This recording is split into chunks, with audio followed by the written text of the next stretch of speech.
Increasing food prices like eggs, chocolate, and coffee have many restaurants eating the costs in order to stay competitive.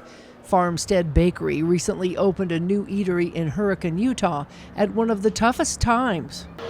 Opening a restaurant is extremely difficult, and then when you open it in these type of settings where prices are skyrocketing, and then there's talk of tariffs and price increases and things that are pretty much out of our control. It's always difficult. Egg prices have shot up between 40 to 50% in the past year due to the lack of supply because of the bird flu.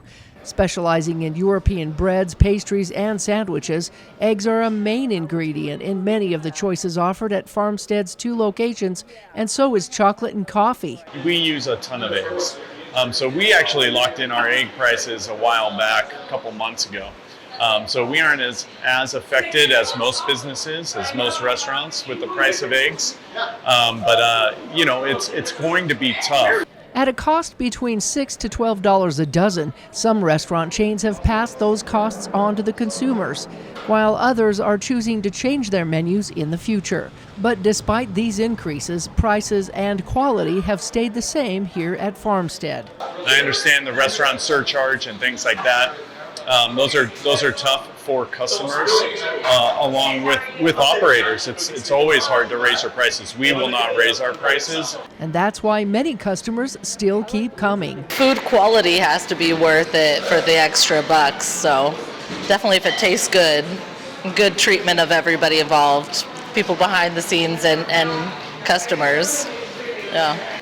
We have a saying in our restaurant that value brings volume.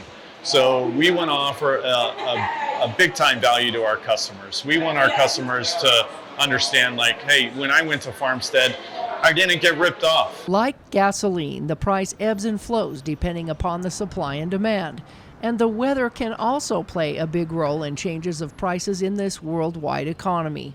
Chocolate is going up. It was going up mostly due to weather and I believe some labor issues in France and Europe.